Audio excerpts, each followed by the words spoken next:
একদিন হঠাৎ করে জঙ্গলের ভিতর একটা জিকিরের আওয়াজ শুনতে পায়, এত সুন্দর এত সুমধুর এক জিকিরের আওয়াজ শুনতে পাইল।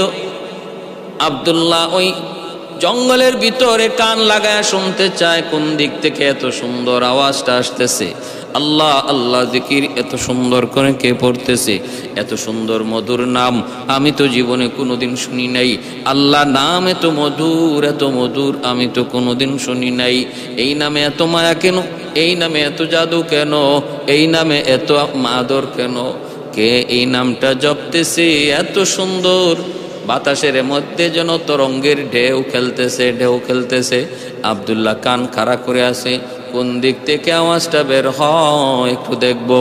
ওই আওয়াজের ফলো করে করে আব্দুল্লাহ জঙ্গলের ভিতরে ঢুকতে লাগলো। যত কাছে যায় আওয়াজটা তত কাছে আয়। যাইতে যাইতে ঝুপড়ির ভিতরে যায় দেখে একজন দরবেশ বসে বসে আমার আল্লাহর ইসমে আজমের নাম জপতেছে। अल्लाह अल्लाह क्या मुबारक नाम है, अल्लाह अल्लाह मोमिनों का काम है, अल्लाह अल्लाह क्या मज़ाए नाम है, अल्लाह अल्लाह आशिकों का काम है। अल्लाह अल्लाह क्या मुबारक नाम है, अल्लाह अल्लाह माश आशिकों का काम है। ए भाईरा बंधुरा जन्य ओई नामे एत माया एत मधु एत जादू। আব্দুল্লাহ এবার জিজ্ঞেস করে, কে গো তুমি, কি তোমার পরিচয়, এত মায়া এত মধু এত জাদু কেন এই নামে, এই নাম কার নাম, কার নাম তুমি জপতেছো? দরবেশ তো আওয়াজ দিয়া বলতেছে, যুবক বালক বস, কে তুমি, কি তোমার পরিচয়? আব্দুল্লাহ বলে, আমার পরিচয় পরে দিয়ে আগে আপনার পরিচয় দেন। আমি বড় অস্থির হয়ে গেছি, আপনি আগে বলেন আপনি কে, আর এই কার নাম আপনি এইভাবে জপতেছেন, এই নামে এত মায়া এত মধু এত জাদু কেন? তখন দরবেশ বলতেছে, বাবা আমি হলাম ঈসা নবীর ধর্মের অনুসারী একজন লোক। আমি মূর্তি পূজায় বিশ্বাসী নই, আমি মূর্তিরও খোদা মনে করি না, আমি বাদশারও খোদা মনে করি না। আমি মনে করি খোদা আমার মালিক, আমার খালিক হলেন আমার আল্লাহ, যিনি আসমান বানাইছেন জমিন বানাইছেন, যিনি আমারে তোমারে বানাইছেন, কুল কায়নাতের মালিক যিনি, পয়গম্বর যিনি পাঠাইছেন, সমস্ত পয়গম্বর যিনি পাঠাইছেন তার পরিচয় হলো কুল হুয়াল্লাহু আহাদ আল্লাহুস সামাদ লাম ইয়ালিদ ওয়া লাম ইউলাদ ওয়া লাম ইয়াকুল লাহু কুফুয়ান আহাদ। এইগুলো তার সংক্ষিপ্ত পরিচিতি। আল্লাহ পাকের পরিচয় তুলে ধইরা তিনি বলতেছেন যে এই নাম তুমি শুনছো, এই নাম হলো আমার মালিকের নাম, এই নাম হলো আমার রবের নাম, এই নাম হলো আমার মাশুকের নাম। আব্দুল্লাহ তখন বলতেছে, তাহলে এবার আমার পরিচয় শোনো। আমার নাম হলো আব্দুল্লাহ তামের, আমাকে বাদশাহ আনছে, জ্যোতিষী বানাবে, গণক বানাবে। আমি গণকের কাছ থেকে গণনা শিখি, জ্যোতিষীর কাছ থেকে জ্যোতিষী বিদ্যা শিখি। এক পর্যায়ে আমি হব চিফ অ্যাডভাইজার, আমাকে রাজ্যের প্রধান উপদেষ্টা বানাবে, আমার কথা মতো বাদশাহ চলবে। এজন্য আমার বাপমার কাছ থেকে সে নিয়ে আসছে, রাজদরবারে থাকি। আর প্রতিদিন ওই যে জ্যোতিষী, ওই জ্যোতিষীর কাছ থেকে আমি তন্ত্রমন্ত্র শিখি, এই রাস্তা দিয়েই যাই। আজ আমি এই আওয়াজ পেয়ে আপনার কাছে আসলাম। আব্দুল্লাহ রে, এ আব্দুল্লাহ মস্ত বড় ভুল করে ফেলেছ, তাড়াতাড়ি করে তুমি যাও। বাদশা যদি জানতে পায় তাহলে তোমারও হত্যা করবে, আমারও হত্যা করবে। কাজটা ভালো হয় নাই, তুমি তাড়াতাড়ি করে তুমি বাদশার কাছে যাও, দেরি হয়ে গেলে সমস্যা। আব্দুল্লাহ তখন বলতেছে, ভালো হয়েছে না খারাপ হয়েছে, ভুল করলাম কি শুদ্ধ করলাম, আমি এত কিছু বুঝি না ও আল্লাহর বলি, তবে আমার এতটুকু বুঝতে বাকি নাই, আমি যেখানে এসেছি ভুল করে আসি আর যাই না, বুঝে আসি, আমার আশাটা খারাপ হয় নাই, ভালোই হয়েছে। মনে হয় আমার কপাল বুঝি খুলে গেছে, আমি যেই নাম আপনার জবান থেকে শুনেছি এই নাম আপনি তাড়াতাড়ি করে আমারে শিখায় দেন। যতক্ষণ পর্যন্ত আমি এই নাম হৃদয়ে আমি লালন না করব, ততক্ষণ পর্যন্ত আমি দিলে শান্তি পাবো না। এ ভাই একটু মনোযোগ দিয়ে শোনো, অন্য মনস্ক হয় না, দিলটা দিয়া শোনো, দিলের কান দিয়া লক্ষ্য করে শোনো। আব্দুল্লাহ তামের তখন কয় আমার এই নাম শিখাইতে হবে। আল্লাহর ওয়ালি কয় না না বাবা, এমনটা করো না, এমনটা করা ঠিক না, তুমি চলে যাও। আব্দুল্লাহ কয় আমি কখনো যাব না, আমাকে এই নাম যদি না শিখার আমি যাব না, আমাকে এই নাম না শিখাইলে যাব না। তখন আল্লাহর ওলি ওই কথা, তখন আল্লাহর ওলি বলতেছে ঠিক আছে বলতে পারি, শিখাইতে পারি, কিন্তু ওয়াদা করো এই কথা কারো কাছে বলবা না। আব্দুল্লাহ তামের কয় ঠিক আছে আমি বলবো না, কারো কাছে বলবো না, গোপন রাখবো। ভাইরা বন্ধুরা, লা ইলাহা ইল্লাল্লাহ ঈসা রূহুল্লাহ এই কালেমা পড়ে দিলেন, আল্লাহ আল্লাহ জিকির শিখায় দিলেন। আল্লাহর ওলির নজর আব্দুল্লাহর উপরে যায় পড়লো, সাথে সাথে আব্দুল্লাহ নিজেও আল্লাহর ওলি হয়ে গেল। ওলিদের নেক নজর যাদের উপরে পড়ে, নজরও আল্লাহ তারে ওলি বানায় দেয়, নজরও আল্লাহ তারে ওলি বানায় দেয়। এজন্য আল্লাহওয়ালাদের সোহবত, আল্লাহওয়ালাদের সোহবত, আল্লাহওয়ালাদের নেক নজর এটা সাধারণ কোনো বিষয় নয়। আল্লাহওয়ালাদের নেক নজরের দ্বারা বহু ফায়দা হয়, নেক নজরের দ্বারা বহু মানুষ সাধারণ মানুষ থেকে আল্লাহর ওলি হইয়া যায়। ভাইয়ের জন্য আল্লাহ বলেছে ইয়া আইয়ুহাল্লাযীনা আমানু, ইয়া আইয়ুহাল্লাযীনা আমানুত্তাকুল্লাহ ওয়া কুনু মা'আস সাদিকিন।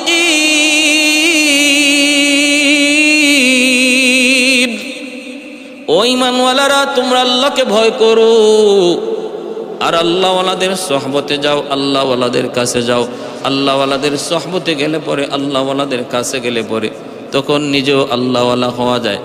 মাটি যদি ফুল গাছের সাথে থাকার কারণে, দীর্ঘদিন ফুল গাছের সাথে থাকার কারণে মাটির মধ্যে ফুলের ঘ্রাণ আসতে পারে, তুমি যদি আল্লাহওয়ালাদের সোহবতে যাও তাহলে তোমার মধ্যেও আল্লাহওয়ালাদের বিলায়াতার কারামতার বুজুর্গি চলে আসবে। আব্দুল্লাহ মুস্তাজাবুদ দাওয়া হয়ে গেছে। সংক্ষেপে বলে যাই, সে শুধু ওলি হয়েছে তা না, মুস্তাজাবুদ দাওয়া হয়ে গেছে, মুস্তাজাবুদ দাওয়া। এ ভাই, এইবার দেখা গেল কি আব্দুল্লাহ মুস্তাজাবুদ দাওয়া দেরি হয়ে গেল। ওই দিন পৌঁছতে জ্যোতিষী বলতেছে কিরে আব্দুল্লাহ আজকে দেরি হলো কেন? একটু রাস্তায় অসুবিধা ছিল, সমস্যা হয়েছিল, বাড়ি থেকে বের হতে দেরি হয়েছিল, দরবার থেকে বের হতে দেরি হয়েছে, এরকম মিথ্যা কথা বলে বলি জ্যোতিষীকে বুঝতে দিল না সে কি শিখতেছে। এইদিকে জ্যোতিষী তারে তন্ত্রমন্ত্র শিখায়, আর ওই আল্লাহওয়ালা দরবেশ আব্দুল্লাহকে আল্লাহ নামের জিকির শিখায়।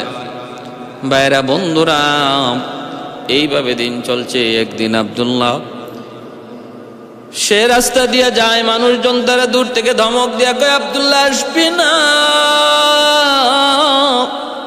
ওই যে রাস্তার মাঝখানে বিশাল এক অজগর সাপ, রাস্তা বন্ধ করে দিয়েছে, কেউ যাইতে পারে না, দুনো দিকের মানুষ দুই দিকে দাঁড়ায় আছে, রে আব্দুল্লাহ তুই সামনে আসবি না। আব্দুল্লাহ কয় আজকে এই সুযোগ পাইছি, আজকে আমার জীবনের সুযোগ তৈরি হয়েছে। জ্যোতিষীর তন্ত্র মন্ত্র সত্য নাকি আল্লাহ নামের জিকির সত্য, আজকে প্রমাণ হয়ে যাবে, প্রমাণ হয়ে যাবে। আব্দুল্লাহ ভয় পায় না, ভয় পাওয়ার কোনো কারণ না। যার অন্তরের মধ্যে ইমানের নূর জাগ্রত হয়, যার অন্তরে হালাওয়াতে ইমান পয়দা হয়, যে মানুষটা আল্লাহর পরিচয় পেয়ে যায়, উলায়াত যার হাসিল হয়ে যায়, সে গায়রুল্লাহর কোনো ভয় তার অন্তরে থাকে না, মাখলুকের কোনো ভয় থাকে না, ভয় থাকে শুধুমাত্র খালিকের। আল্লাহ বলে আলা ইন্না আউলিয়া আল্লাহ লা খাউফুন আলাইহিম ওয়ালা হুম ইয়াহজানুন।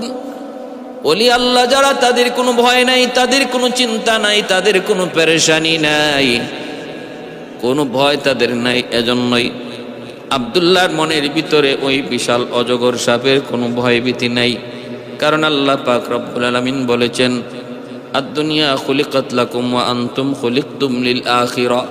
দুনিয়া আল্লাহ সৃষ্টি করেছেন তোমাদের গোলামির জন্য, আর তোমাদেরকে আল্লাহ বানাইছেন আখিরাতের জন্য। অতএব তোমরা যদি আখিরাতের কাম করো, তামাম দুনিয়া তোমাদের গোলামি করবে। আখিরাতের কাম যদি তোমরা করো, গোলামি করবে তামাম দুনিয়া। বাঘ তোমার গোলামি করবে, সাপ তোমার গোলামি করবে, আসমান জমিন তরুলতা পশু পাখি দেওদানব সব তোমার গোলামি করবে যদি তুমি আখিরাতের কাম করো। কারণ আল্লাহ তোমার বানাইছেন আখিরাতের জন্য, আর দুনিয়া বানাইছেন তোমার গোলামির জন্য। এজন্য আমরাও তো দেখতে পাই যারা আখিরাতের পাগল ছিলেন, তামাম দুনিয়া তাদের গোলাম হয়ে গেছে। হ্যাঁ, এ ভাই আমাদের সিলেটের বাহুবল এলাকার বহুত বড় একজন বুজুর্গ ছিলেন, আব্দুল হামিদ সাহেব রাহিমাহুল্লাহ। রশিদপুর চৌমনির মধ্যে এসে আসলেন। ওই চৌরাস্তার মধ্যে বিশাল একটা বাঘ বসে আছে রাস্তার মাঝখানে, কেউ যাইতে পারে না, নড়তে পারে না, চড়তে পারে না। বাঘটা মাছ রাস্তার মাঝখানে বসা। ওই এলাকাটা হলো পাহাড়ি এলাকা, চতুর্দিকে পাহাড়, মানুষজন দূরে দাঁড়ায় আছে। আল্লাহর ওলি আসতেছেন, মানুষেরা কয় হুজুর যায়েন না, রাস্তার মাঝখানে রয়্যাল বেঙ্গল টাইগার বসা। আল্লাহর ওলি তিনি তো আখিরাতের পাগল, আল্লাহর খাস গোলাম। বাঘ ভাল্লুকের ভয় তার অন্তরে থাকার কথা না, কারণ তার তো অন্তরে ইয়াকিন বাঘকে আল্লাহ আমার ক্ষতি করার জন্য পাঠায় নাই, আল্লাহ বাঘ বানাইছে আমার গোলামি করার জন্য। সুবহানাল্লাহ। আসলেন বাঘটার কাছে, আইসা কানে ধরলেন, কানে ধইরা বলতেছেন, আরে বাঘ, তোর থাকার জায়গা, রেস্টের জায়গা, ঘুমানোর জায়গা, রাস্তা নয়। তোর বাসস্থানের জায়গা হলো জঙ্গল, রাস্তা হলো আল্লাহর বান্দাদের হাঁটা চলা করা রাস্তা, হাঁটা চলা করার জন্য। কেন তুই সমস্যা সৃষ্টি করো? তুমি তোমার জঙ্গলে চলে যাও। কানে ধরে বাঘটারে জঙ্গলের দিকে রূপ করাইয়া দিলেন। বেশ কিছুক্ষণ জায়গা তিনি বাঘের কানে ধইরাও তারে আগায়া দিলেন। হাজারো মানুষজন তাকায় তাকায় শুধু দেখছে, যেই বাঘের কাছে যাবার সাহস কারো নাই, সেই বাঘের কান ধরে তারে জঙ্গলের দিকে পাঠায় দিলেন। কে তিনি? তিনি আখিরাতের পাগল একজন আল্লাহর বান্দা। আদ-দুনিয়া খুলিকাত লাকুম ওয়া আনতুম খুলিকতুম লিল আখিরা। मैं तालिम मौला हूँ मेरे इश्क निराला, मैं तालिब मौला हूँ मेरे है जुमला जहाँ जिनके तजल्ली से उजाला, है जुमला जहाँ जिनके तजल्ली से उजाला। मैं दरुद जखा गैर खुदा यार नदारम, जुजियाद खुदा ही चे दिगर कार नदारम, जुजियाद खुदा ही चे दिगर कार नदारम। এ ভাইয়ের জন্য বলতেছি, একটু মনোযোগ দিয়ে শুনো রে আল্লাহর গোলাম। উজানির পীর সাহেব রাহিমাহুল্লাহ, কারি ইব্রাহিম সাহেব, আল্লাহর ওলি গোড়ার পিঠে সওয়ার হইয়া জঙ্গলের পাড় দিয়ে কোথাও যাইতেছেন। দেখতে পেলেন একটা মসজিদ। ওই মসজিদটা জঙ্গলের ভিতরে, কেউ নাই, মানুষজন কেউ নাই। মসজিদটা দেখে গোড়ার পিঠ থেকে তিনি নামলেন, আর মনে মনে ভাবলেন, মসজিদ দেখার পর মসজিদের হক হলো তার মধ্যে 2 রাকাত নামাজ পড়া। সুযোগ থাকলে আল্লাহর ঘর মসজিদ দেখা মাত্রই সেখানে 2 রাকাত নামাজ পড়া, এটা মসজিদের একটা হক, মসজিদের একটা দাবি, মসজিদের একটা চাহাত। আল্লাহর ওলি ঘোড়ার পিঠ থেকে নাইমা তিনি মসজিদের ভিতরে ঢুকলেন। ঢুইকা দেখেন জঙ্গলের একটা বিশাল বড় বাঘিনী 2টা দুধের বাচ্চারে এই মসজিদে এক কোনায় বসে বসে দুধ খাওয়াইতেছে। আল্লাহর ওলি মাঝখানে ঢুকলেন। তিনি মসজিদের ভিতরে ঢুইকা যেই মাত্র দেখলেন এত বড় বাঘ, বাচ্চারে দুধ খাওয়ায়। মানুষজন দূর থেকে বলতেছে হুজুর এই মসজিদে ঢুকেন না, এই মসজিদে বাঘ আসা যাওয়া করে, এজন্য কেউ এই মসজিদে যায় না, মসজিদে ঢুকে না। আল্লাহর ওলি আস্তে করে বাঘের কাছে যায়, তিনি ভাষণ দিলেন। ভাষণটা কি ছিল? এরে বাঘ শুন রে, আল্লাহ পাক রব্বুল আলামিন তোমাকে বানাইছে মানুষের খেদমতের জন্য, মানুষের সমস্যা করার জন্য আল্লাহ তোমার বানাই নাই। তোমার কারণে আল্লাহর বান্দার আল্লাহর ঘর মসজিদে আসতে পারে না, ভয় পায়। কি জবাব দিবি, কি জবাব দিবি হাসরের মাঠে আল্লাহর সামনে? অতএব তুমি তোমার বাসস্থান জঙ্গলে চলে যাও, আর মসজিদ আল্লাহর বান্দাদের জন্য স্বাধীন করে দাও। এই বইলা তিনি যখন আওয়াজটা দিলেন, বাগে নিয়ে আসতে করে বাচ্চা নিয়া সে যে মসজিদ থেকে গেল, আজও গেল, কালও গেল, আর জিন্দিগিতে কোনো দিন এর আশেপাশেও বাঘটা বাঘিনীটা আসলো না। মসজিদ আবার মানুষের দ্বারা আবাদ হয়ে গেল। এ ভাইয়ের জন্য বলতেছি, কথাগুলো বিশ্বাস করবে যারা আল্লাহওয়ালাদের প্রতি এহতেরাম শ্রদ্ধা রাখে। আর যাদের অন্তরে আল্লাহওয়ালাদের প্রতি কোনো শ্রদ্ধা নাই, বরং দুশ্মনী আছে, এরা কথাগুলি নিয়ে মজাক করবে, ঠাট্টা করবে। কারামাতুল আউলিয়া হাক্কুন যারা বিশ্বাস করে তারা এর প্রতি শ্রদ্ধা রেখে কথা বলবে। আর যারা ওলি আল্লাহদের কারামত বিশ্বাস করে না, এদের কাছে মজাক হবে, ঠাট্টা হবে। ভাইরা বন্ধুরা জন্য বলি, খেয়াল করে মনোযোগ দিয়ে শোনো রে বান্দা। ওই যে আল্লাহর ওলি দরবেশ আব্দুল্লাহ তামের কি তিনি আল্লাহর নামের জিকির শিখাইলেন। আর আব্দুল্লাহ মনে মনে কয় আজকে প্রমাণ করার সুযোগ, জ্যোতিষীর তন্ত্র মন্ত্র সত্য নাকি আল্লাহ পাকের নামের জিকির সত্য, এটা আজকে প্রমাণ করার টাইম। এই বইলা আব্দুল্লাহ দুইটা পাথরের কঙ্কর প্রথমে হাতে নিছে, হাতে নিয়ে বলতেছে, আল্লাহ যদি জ্যোতিষীর তন্ত্র মন্ত্র সত্য হয় তাহলে যেন সাপটা মরে যায়, সাপটা যেন মরে যায়।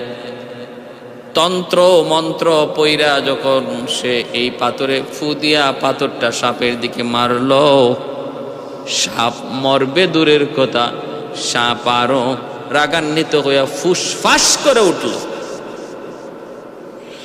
সাপ আরো রাগান্বিত হয়ে ফুসফাস করে উঠল।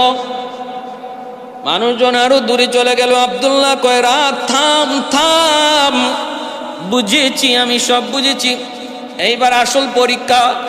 ও মালিক, তোমার ইসমে আজমের নাম যদি সত্য হয়, দরবেশের শিখানো জিকির যদি সত্য হয়, তাহলে সাপটা যেন মরে যায়। বিসমিল্লাহির রহমানির রহিম বইলা যখন ঢিল মারলো, ছোট্ট পাথরের কণা সাপের গায়ে লাগা মাত্রই যেন অ্যাটম বম সাপের উপরে পড়লো। এত বড় বিশাল সাপ মুহূর্তের মধ্যেই জাগাতে মারা গেল। মানুষের মধ্যে হইচই পড়ে গেল। মানুষেরা আব্দুল্লাহ কি জানি মন্ত্র শিখতেছে রে, কি জানি মন্ত্র শিখতেছে। পরের দিন দেখা যায় বাঘ রাস্তার পাশে দাঁড়ানো। মানুষজন ডাক দিয়া কয়, আব্দুল্লাহ আজকে আসবি না, আজ কিন্তু সাপ নয়, আজকে কিন্তু রয়্যাল বেঙ্গল টাইগার, কলিজারা পর্যন্ত চিবায় খেয়ে ফেলবে। আব্দুল্লাহ কয়, ঠিক আছে, আমার কাছে সব মন্ত্রই আছে। এই বইলা সে বিসমিল্লাহির রহমানির রহিম বইলা এরকম ভাবে পাথরের চাকা দিয়ে ঢিল মারলো। রয়্যাল বেঙ্গল টাইগার আস্তে করে রাস্তা ছেড়ে দিয়া তার মতো জঙ্গলে চলে গেল।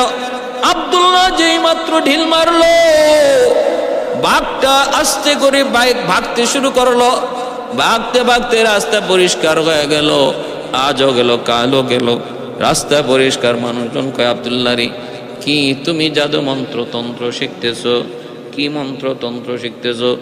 এ আব্দুল্লাহ, একটু আমাদেরকে একটু দাও না, আমাদেরকে একটু শেখাও না, আমাদের একটু উপকার করো না। অমুকে কয় আমার অমুক জ্বর, অমুকে কয় আমার অমুক সমস্যা, অমুকে কয় আমার ওই জন্মগত একটা রোগ। এ আব্দুল্লাহ একটু দে না, দে না, দে না বাবা, একটু দে না, পানি পরা দে ভালো হয়ে যায়, হাত দিয়ে মুইসা দে ভালো হয়ে যায়, কুষ্ঠ রোগী ভালো হয়ে যায়, অন্ধ রোগী ভালো হয়ে যায়। আব্দুল্লাহ মুস্তাজাবুদ দাওয়া, হাত উঠে আল্লাহর কাছে যা চায় আল্লাহ তাই কবুল করে নে। চারদিকে আব্দুল্লাহ সুনাম ছড়ায় পড়লো, সুনাম ছড়ায় পড়লো। বাদশার দরবারে একজন মন্ত্রী ছিল, কানা মন্ত্রী। ওই কানা মন্ত্রীর কানেও গেল, আব্দুল্লাহ অন্ধ রোগীরে ভালো করে, আব্দুল্লাহ কুষ্ঠ রোগীরও ভালো করে দেয়। এই খবর যখন কানা মন্ত্রীর কাছে যায় পৌঁছলো, কানা মন্ত্রী মনে মনে কয় তাহলে আমারও তো একটা সুযোগ যায়, বাতিজার কাছে একটু যাই। রাতের অন্ধকারে কানা মন্ত্রী কয়, বাতিজা মনে বড় আশা নিয়ে আসছি রে বাবা, আল্লাহর দুনিয়াটা কোনোদিন দেখলাম না, আল্লাহর দুনিয়াটা কত সুন্দর তাও দেখলাম না, জানলাম না। চোখ নাই যার দুনিয়া কিছুই নাই, অমূল্য সম্পদ হলো চোখ। এই চোখের জ্যোতি যার নাই সে তো কিছুই পাইল না, কিছুই দেখলো না। নিজের চেহারাটা পর্যন্ত আজও কোনোদিন দেখলাম না, মা বাবার চেহারা কোনোদিন দেখলাম না। বাবা আব্দুল্লাহ একটু দে না, এ বাবা একটু সুযোগ করে দে না। এজন্যই রে ভাই, অন্ধ মানুষ দুনিয়াতে সবচেয়ে বড় অভাবী একজন মানুষ। অন্ধ মানুষকে কোনোদিন ঠাট্টা করো না, মজাক করো না। অন্ধ মানুষকে রাস্তা দেখায় দিলে পরে আল্লাহর জান্নাত পাওয়া সহজ হয়, আসান হয়। অন্ধ মানুষকে হাতে ধইরা রাস্তা পার করায় দিলে আল্লাহ খুশি হয়ে যায়, আল্লাহ খুশি হয়ে যায়, আল্লাহ খুশি হয়ে যায়। কারণ দুনিয়াতে তার মতো অভাবী আর কেউ নাই, যে নিজের চেহারাটা পর্যন্ত দেখলো না, নিজের সন্তান বিবি বাচ্চা বাপ মার চেহারাটা দুনিয়াতে দেখলো না। আল্লাহর দুনিয়ার রং, আল্লাহর দুনিয়ার সৌন্দর্য সে বিন্দু পরিমাণও বুঝলো না, দেখলো না। আল্লাহ পাক রব্বুল আলামিন ওই অন্ধ মানুষটা, অন্ধ মন্ত্রী যায় যখন আব্দুল্লাহর কাছে অনুনয় বিনয় করে বলতেছে, আব্দুল্লাহ দে না, একটু আমার চোখটা একটু ভালো করে দে। তুই নাকি কি তন্ত্র মন্ত্র শিখতেছ, জ্যোতিষীর কাছ থেকে কি জানি তুমি শিখতেছ, ওই মন্ত্র বইয়া একটু ফু দে না বাবা, একটু ফু দে। আব্দুল্লাহ কয়, তন্ত্র মন্ত্র ফাও ভুয়া।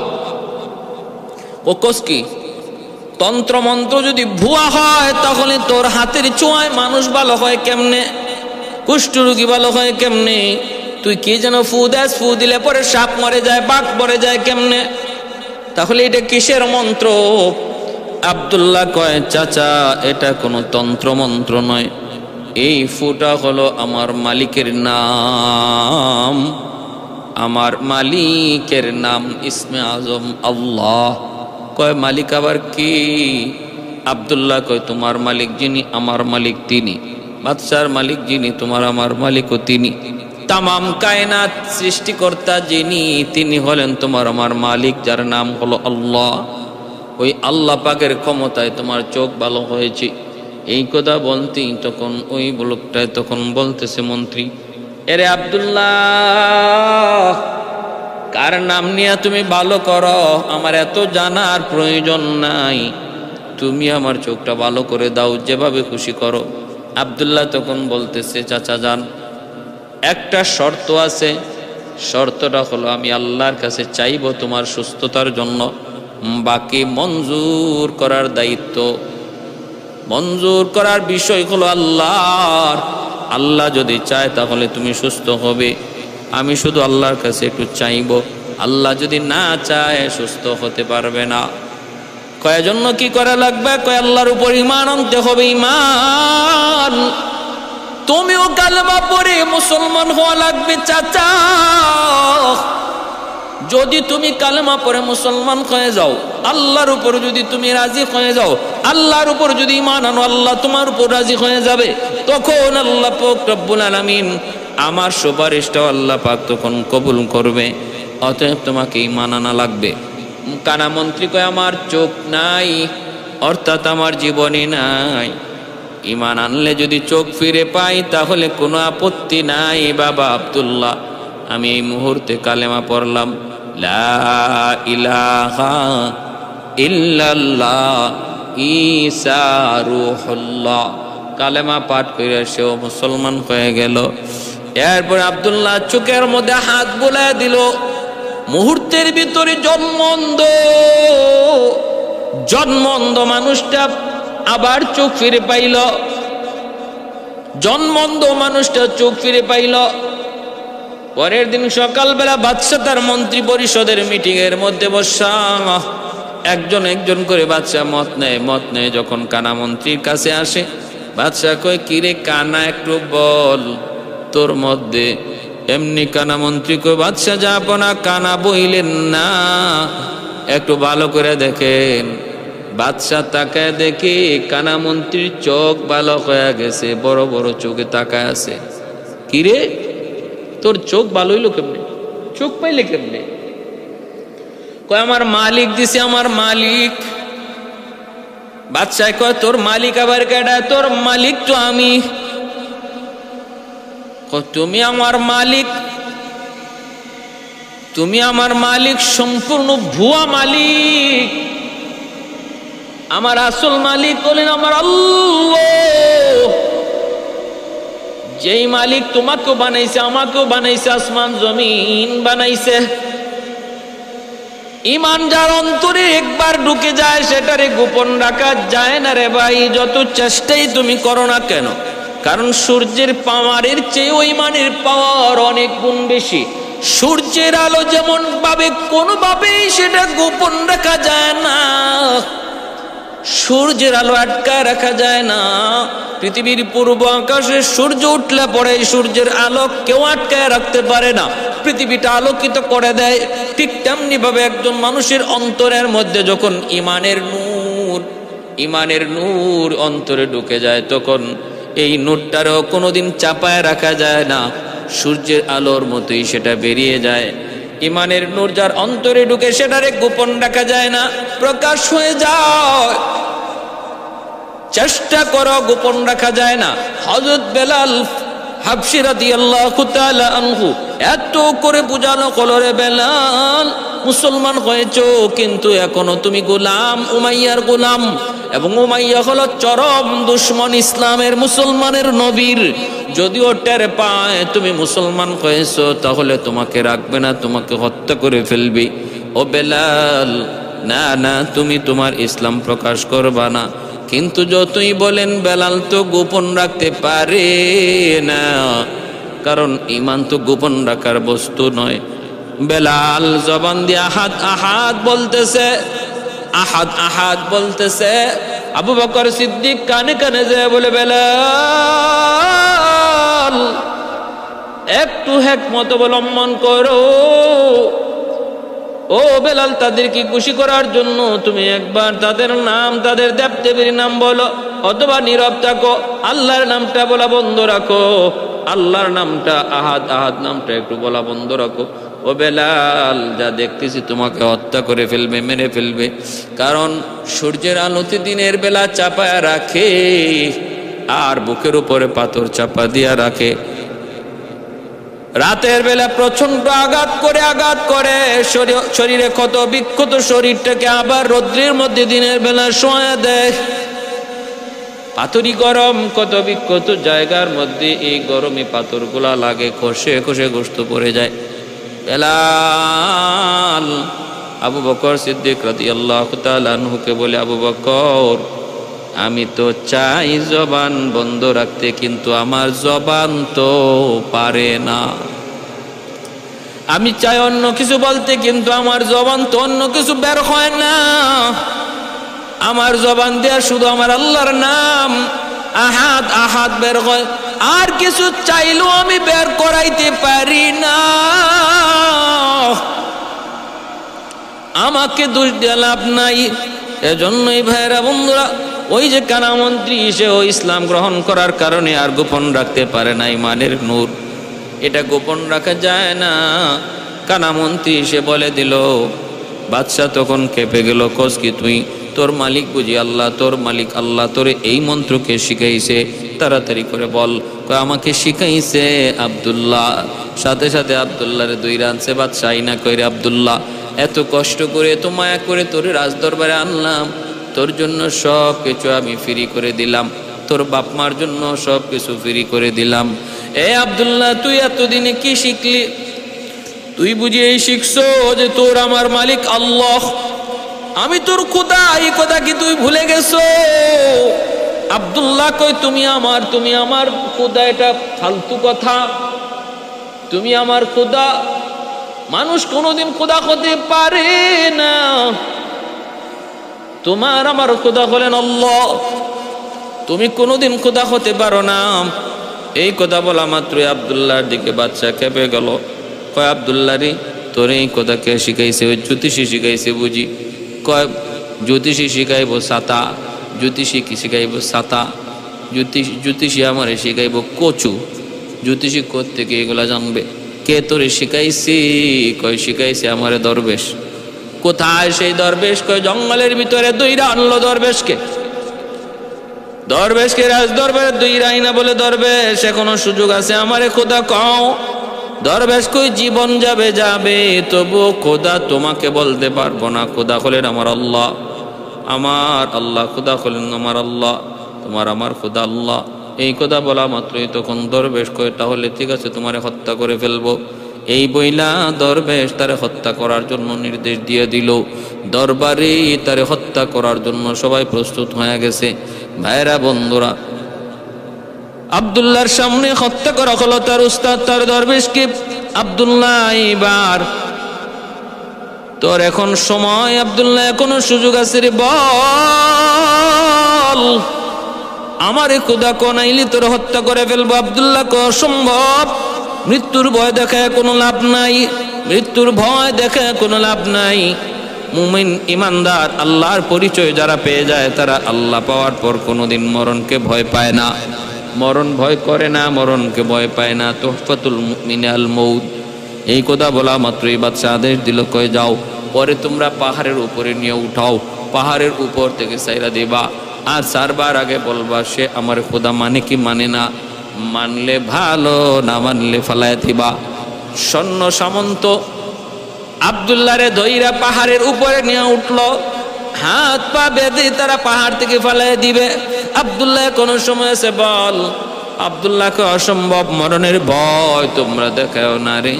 মুসলমান ইমানদার মরণের ভয় পায় না, ইমান দিতে পারবে না, জীবন দিতে পারবে, জীবন দিবে ইমান দিবে না। পাহাড় থেকে ফালায় দিল আব্দুল্লাহরে। আব্দুল্লাহ চোখটা মুইচা আল্লাহর কাছে কান্দে, কয় মালিক আজকে আমার জান যাবে, আমার প্রাণ যাবে শুধুমাত্র তোমাকে রব কয়া ডাকার কারণে, তোমার আল্লাহ কয়া ডাক দেওয়ার কারণে, আর কোনো কারণ নাই। শুধুমাত্র তুমি খালিকার মালিকে আল্লাহ বলার কারণে। ও আল্লাহ তুমি এর সাহায্য করো, তুমি আমাকে সাহায্য করো। আব্দুল্লাহ যখন আল্লাহকে সাহায্য চায়, আল্লাহ পাক রব্বুল আলামিন সাহায্য নাজিল করলেন। ফেরেশতাদেরকে বললেন, ফেরেশতারা যাও পাহাড়ের নিচে তোমরা এরকম ভাবে ফুম বিছায়া দাও, আমার আব্দুল্লাহ যেখানে পড়বে বিন্দু পরিমাণ যেন ব্যথা না পায়। আর ওখান থেকে দরবার পর্যন্ত লাল কালিচা বিছায়া দাও, যেন ওই কালিচার উপরে দিয়ে হেঁটে হেঁটে সে আবার দরবারে যায়। পরে গেল আব্দুল্লাহ নিচে, ওইরা দেখে আরাম লাগে, কোনো ব্যথা পায় নাই, ব্যথা অনুভব করে নাই। উপরে তাকায় দেখে পাহাড়ের উপর তার সৈন্যগুলি মজাক করে ঠাট্টা করে। আব্দুল্লাহ কয় মালিক আমারে যেভাবে ধরছ ওই বেঈমানগুলির, আমারে যেইভাবে বাঁচাইছো বেঈমানগুলির ওইভাবে ধরো। আল্লাহ তুমি তো বাঁচাইতেও পারো, তুমি ধরতেও পারো। তোমার সাথে তোমার প্রিয় বান্দাদের সাথে যারা দুশ্মনী করে আল্লাহ তুমি তাদেরকে ধরো। আমার আল্লাহ বলেন, মান আদালি ওয়ালিয়ান ফাকাদ আযানতুহু বিল হারব। আমার ওলিদের সাথে যারা দুশ্মনী করে তাদের সাথে আমি আল্লাহ যুদ্ধ ঘোষণা করি, যুদ্ধ ঘোষণা। ভাইরা বন্ধুরা, এজন্য আল্লাহ পাক রব্বুল আলামিন ধরছে পাহাড়ের মধ্যে। ভূমিকম্প শুরু হয়ে গেল, সবগুলি সৈন্য পাহাড় থেকে পইরা নিজের পা সামলাইতে পারে না, ভূমিকম্পের কারণে পাহাড় থেকে নিচে পইরা সব একদম কিছু কি হয়ে গেল, চাটনি হয়ে গেছে। আব্দুল্লাহ রে ফালায়া মারার কথা, যেইভাবে আব্দুল্লাহ রে ফালায়া মারার কথা আল্লাহ ওইভাবে তাদেরকে মারলো। আর আব্দুল্লাহ রে আল্লাহ পাক জীবিত রাখলো। লাল গালিচার উপর দিয়ে আব্দুল্লাহ চলে গেল বাদশার দরবারে। ইউসুফ জুনওয়াজ কালেমার দাওয়াত দেয়, আব্দুল্লাহ তুই মরলি না, মরলি না, কেমনে তুই বাঁচলি? কয়ে রাখে আল্লাহ মারে কে? যে আল্লাহ আমারে রাখছে ওই আল্লাহ তোমার সৈন্যগুলির ধরছে। কয় আমার সৈন্যগুলির অবস্থা কি? কয় চাটনি হয়ে গেছে। আরেক সৈন্যরে আদেশ দিল, ওরে নিয়ে তোমরা সাগরে যাও, জাহাজে করে লয়ে যাও, সাগরের মধ্যখানে ফালাইয়া দিবা। হাঙ্গর ডাঙ্গর তিমি আব্দুল্লাহরে খেয়ে ফেলবে, আমাদের ঝামেলা মুক্ত। তবে মরবার আগে, ফালাইবার আগে তারে জিজ্ঞেস করবা সে আমাকে মানে কি মানে না। আব্দুল্লাহরে জাহাজের উপর থেকে যখন সাগরের মধ্যখানে ফালায় দেওয়া হবে, তখন আব্দুল্লাহ কয় আল্লাহ সাহায্য চাই। আল্লাহর পক্ষ থেকে সাহায্য চলে আসলো। এমন সাহায্য আসলো, পানির উপরে আল্লাহ পাক রব্বুল আলামিন, পানির উপরে আল্লাহ পাক মখমলের বিছানা বিছায় দিলেন। আব্দুল্লাহ পড়লো, এক জাররা পরিমাণ পানি তার গায়ে লাগে না। মখমলের বিছানা, মখমলের চাদর, আবার লাল গালিচা বিছায় আল্লাহ পাক রব্বুল আলামিন একদম বাদশার দরবার পর্যন্ত পৌঁছায় দিলেন। আব্দুল্লাহ নিরাপদে যায়, আর ওই জাহাজের উপর দিকে তাকায় কয় মালিক তুমি ওদেরকে ধরো। বলা মাত্রই সাগরের মধ্যে ঝড় তুফান শুরু হয়ে গেল। জাহাজটা অল্প সময়ের ভিতরে পানিতে ডুবে গেল। সবগুলি সৈন্য যারা গেছিল আব্দুল্লাহরে ডুবায়া মারতো, ওই সবগুলির আল্লাহ পাক ডুবায়া মারলেন। ভাইরা বন্ধুরা, আব্দুল্লাহ আবারও বাদশার দরবারে চইলে আসছে, আইসা কালেমার দাওয়াত দেয়। আব্দুল্লাহ রে তুই এখনো বুঝি মরলি না? কয় অসম্ভব, রাখি আল্লাহ মারে কে? কয় তাহলে কি করব? মন্ত্রীরা পরামর্শ দাও। মন্ত্রীরা কয় ওরে আগুনে পুরাইতে হবে। আব্দুল্লাহ কয় আমার আগুনের ভয় দেখায় না রে মন্ত্রী, এ জালিম আগুনের ভয় দেখায় না, কারণ আমরা ইব্রাহিম খলিলুল্লাহর উত্তরসূরি, আগুনের ভয় দেখায় কোনো লাভ নাই। বাদশাহ ইউসুফ জুনাওয়াজ কয় তাহলে আব্দুল্লাহ তোরে কেমনে মারমু? ক তোরে তো কোনোভাবেই মারতে পারি না, আগুনের ভয় পাস না, তাহলে মারমু কেমনে? আব্দুল্লাহ তামির তখন বলতেছে বাদশাহ আমাকে তুমি মারতেই হবে, তাহলে মারতেই হবে বুঝি? বলে হ। এইদিকে আব্দুল্লাহ যে একের পর এক পাহাড় থেকে পরিরাও বাইচা গেল, সাগরের মধ্যে ফালানোর পরও বেঁচে গেল। একে একে ইয়ামেনের মধ্যেই খবর রটতে রটতে রটতে রটতে মানুষজন একটার পর আরেকটা ঘটনা দেখতে দেখতে মুসলমান হইতে হইতে 50 ভাগ মানুষ মুসলমান হয়ে গেল। ইয়ামেনে কেমন করে ইসলাম আসছে? এর আগে ইয়ামেনের মানুষ মূর্তি পূজারী ছিল।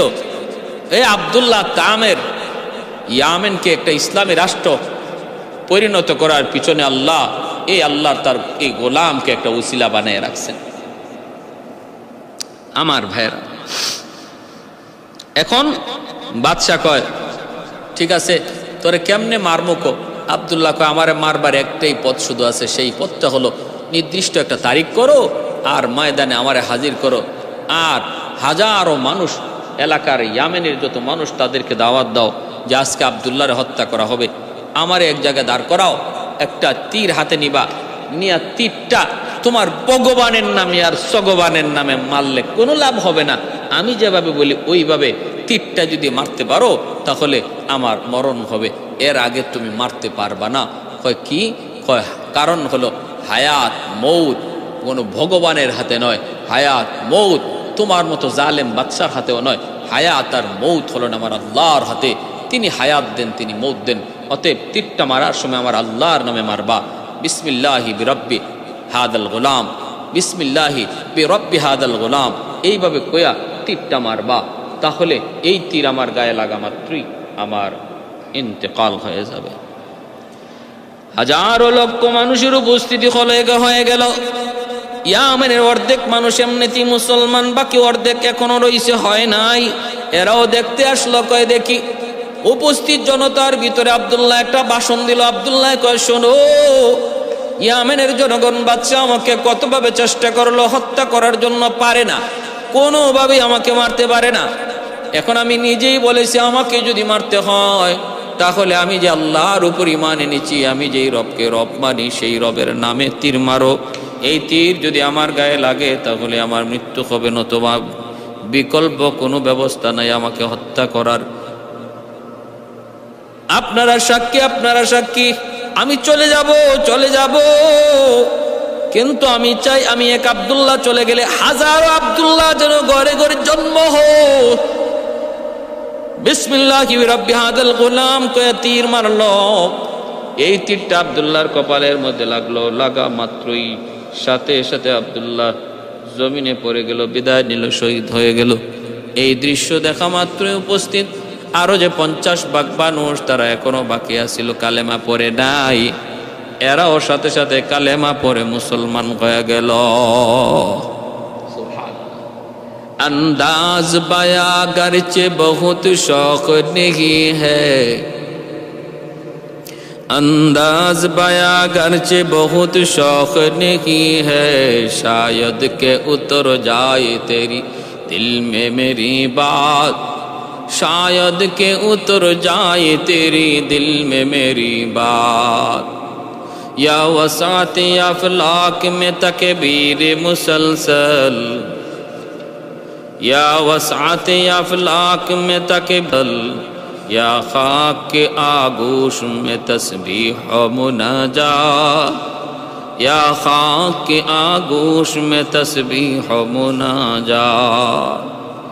ओ मजहब मुर्दान खुदा गाहो खुदा माज, ए मजहब मुल्लाओ जमादात व नबातात, ए मजहब मुल्लाओ जमादात व नबातात।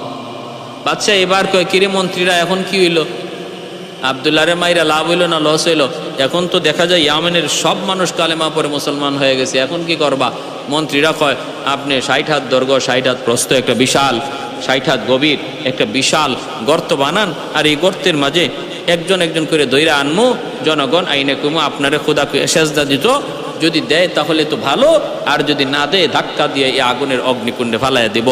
বাদশাহ মন্ত্রী পরিষদ সব আগুনের পাড়ের মধ্যে সিংহাসন লইয়া বইছে, আর জনগণ ধইরা আনে, আইনা কয় বাদশারে সেজদা কর, যদি সেজদা করে তো ভালো সারে, আর যদি সেজদা না করে তাহলে ধাক্কা দিয়ে আগুনে ফেলাইয়া দেয়। মন্ত্রীরা কয়, কোনো চিন্তা করবেন না, জনগণ আমাদের সাথে থাকলে থাক, না থাকলে নাই, আমাদের বাহিনীর কোনো অভাব নাই, পুলিশ বাহিনী, র্যাব বাহিনী, আর্মি বাহিনী, সব বাহিনী আমাদের আছে, জনগণ থাকলে থাক, না থাকলে নাই, আর থাকবে না কেন, পিটায়া সব একদম একদম এক দাঁড় করে ফেলবো, সাইজ করে ফেলবো, আর যদি তাও না মানে আগুনে পুড়াইয়া মারবো।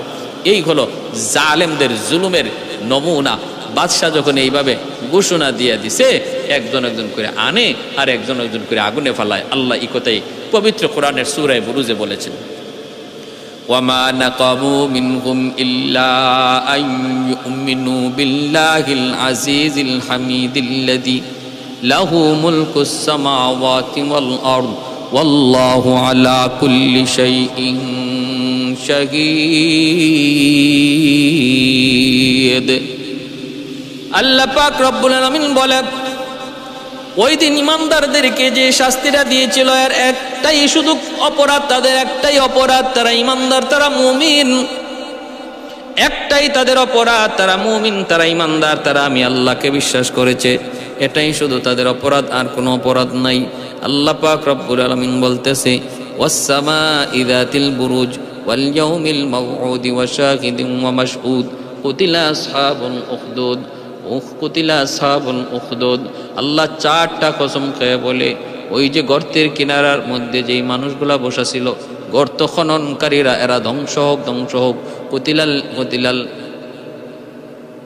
ভাইরা বন্ধুরা, আল্লাহ বলেন, والسماء ذات البروج واليوم الموعود وشاهد ومشهود قتل أصحاب الأخدود النار ذات الوقود إذ هم عليها قعود وهم على ما يفعلون بالمؤمنين شهود। তামসা দেখতেছিল যারা, আগুনের কিনারার বসে বসে যারা তামসা দেখতেছিল, ইমানদারকে আগুনে ফালায়, আর ওরা বসে বসে তামসা দেখে এরা সব ধ্বংস হোক।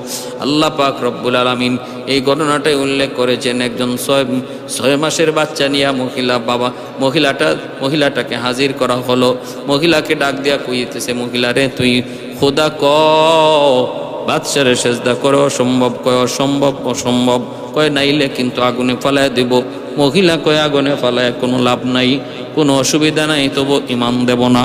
কয়, বাচ্চাটারে কিন্তু আগুনে ফালায় দিব।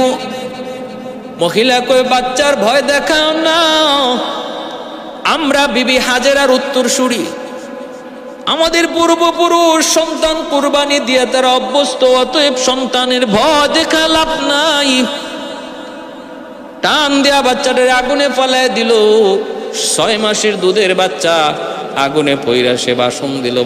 বাসনটা ছিল এমন মাগুন, ও মা, তুমি দেখতেছো এটা আগুন, বাস্তবে এটা আগুন নয়। আল্লাহ এই আগুনটারে ফুলের বাগান বানায়া দিছে ইব্রাহিম খলিলুল্লাহর মতো। সুবহানাল্লাহ। ইব্রাহিম খলিলুল্লাহ যেইভাবে আগুনকে আল্লাহ বা ফুলের মালা বানাইছিলেন, এরম বানায় দিছে। মা, তুমি কোনো ভয় পেও না। এই ভাষণটা দিল আর মারও আগুনে ফালাইয়া দিল। ভাইরা, বন্ধুরা, সমস্ত মানুষজন উপস্থিত, ছোট্ট এই বাচ্চাটার, দুধের বাচ্চার এই ভাষণটা তারা শুনতে পেয়েছিল। এরপরে আল্লাহ পাক কয়, অনেক হইছে, এখন আর না। এরে আগুন, তোরে আমি আল্লাহ আদেশ দিলাম, জালেমগুলিরে ধর। আগুন নিচ থেকে লাফ দিয়ে উপরে উঠে গেল। উপরে ওইটা মন্ত্রী পরিষদ যা ছিল সবের গায়ে আগুন ধরলো, চাপ দিয়া ধরলো আগুন। আর বাদশাহ ইউসুফ জুনাওয়াজের পিছনে পিছনে একটা আগুন দৌড়াইতে লাগলো। বাদশাহ চোখের সামনে দেখতেছে তার অমুক মন্ত্রী জ্বলতেছে, অমুক মন্ত্রী জ্বলতেছে, অমুক জ্বলতেছে। আর সে তখন দরবারের দিকে দৌড়াইতেছে, পিছন দিকে একটা আগুন তারে দৌড়াইতেছে। দৌড়াইতে দৌড়াইতে রাজ দরবারের ভিতরে নিয়ে ঢুকাই দিছে জালেমকে। পিছনে পিঠ লেগে গেছে দেয়ালে, এখন আর লড়তে পারে না, চড়তে পারে না। বাদশাহ যখন পিছনে আর যাইতে পারে না, আগুনটা তার পাশে যাইয়েই তারে ঝাঁপ দিয়ে ধরলো।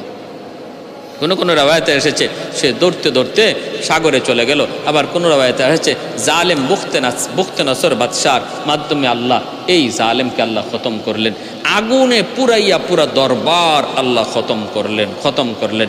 অতএব জালেমের জুলুমের শেষ আসেনি না নাই? পরিণাম ভালো নয়। সব জুলুমেরই শেষ আছে।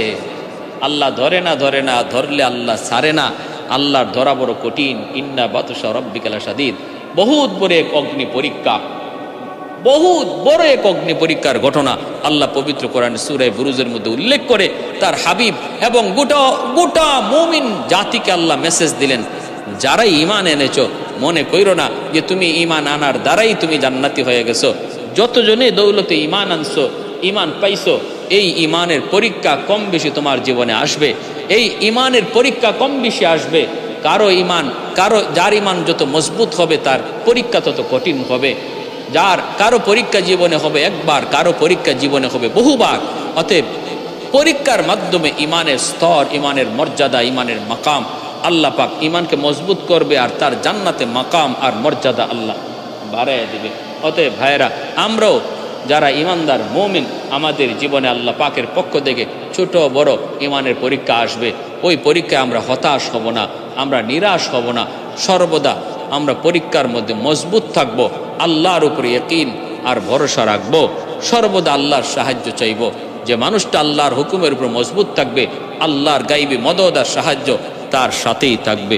আল্লাহ আমাদের সবাইকে এই কথাগুলোর উপর আমল করার এবং নিজের ঈমান আমলকে মজবুত রাখার তৌফিক আল্লাহ দান করুন। ওয়া আখির দাওয়ানা আনিল হামদুলিল্লাহি রাব্বিল আলামিন।